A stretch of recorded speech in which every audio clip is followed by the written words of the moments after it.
Sifat perancangan organisasi internasional. Perancangan yang tepat untuk organisasi bergantung pada ukuran, strategi, teknologi, dan lingkungan perusahaan. Juga budaya di negara-negara di mana perusahaan beroperasi.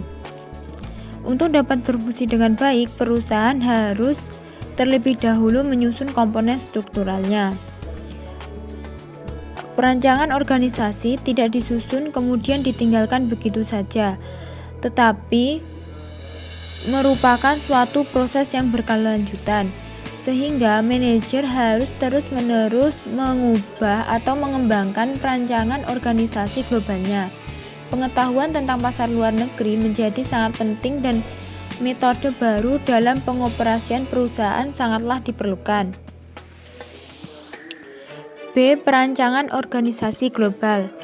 Pada perancangan organisasi global ini merupakan pola keseluruhan komponen dan konfigurasi struktural yang dipakai untuk mengelola seluruh organisasi.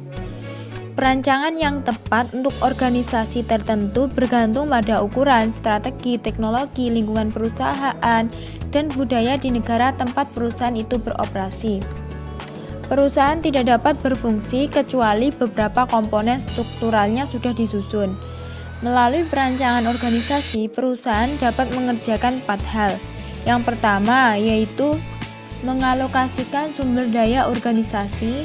Yang kedua, membagi tugas ke karyawan. Yang ketiga, menginformasikan ke karyawan tentang peraturan, prosedur, dan target kinerja karyawan. Yang keempat, mengumpulkan dan menyebarkan informasi yang diperlukan dalam menyelesaikan masalah, pembuatan keputusan, dan pengendalian organisasi yang efektif. Selanjutnya, perusahaan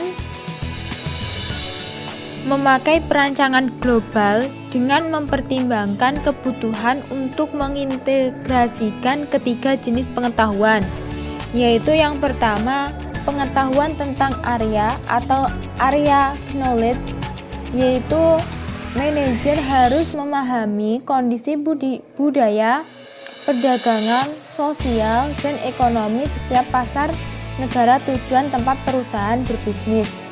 Yang kedua, pengetahuan tentang produk atau product knowledge, yaitu manajer harus memahami faktor-faktor seperti tren teknologi, kebutuhan konsumen, dan kekuatan persaingan yang mempengaruhi barang yang diproduksi dan dijual perusahaan. Yang ketiga, pengetahuan fungsional atau functional knowledge, yaitu manajer harus memiliki akses ke para pekerja yang memiliki keahlian dalam fungsi dasar bisnis seperti produksi, pemasaran, keuangan, akuntansi.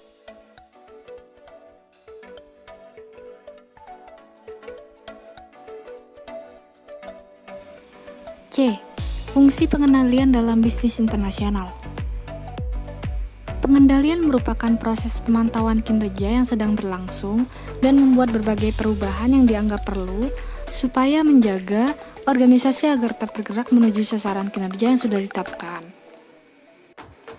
Ada 3 level pengendalian yang dapat diimplementasikan dalam bisnis internasional, yaitu level strategi, organisasi, dan operasi.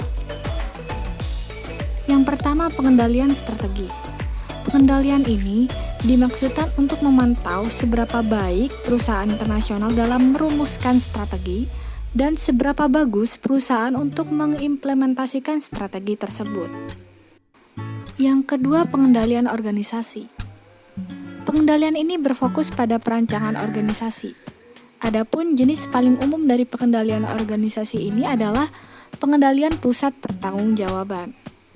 Dengan pengendalian ini, perusahaan terlebih dahulu mengidentifikasi pusat-pusat pertanggungjawaban, kemudian perusahaan akan mengevaluasi pusat tersebut untuk mengetahui seberapa efektif masing-masing pusat pertanggungjawaban tersebut untuk mencapai tujuan strategisnya. Yang ketiga ada pengendalian operasi. Pengendalian ini berfokus pada sistem dan proses operasi baik dalam perusahaan maupun anak perusahaan beserta unit-unit operasinya. Perusahaan juga memerlukan sistem pengendalian operasi untuk setiap fasilitas produksi, pusat distribusi, dan pusat administrasinya. D. Mengelola fungsi pengendalian dalam bisnis internasional.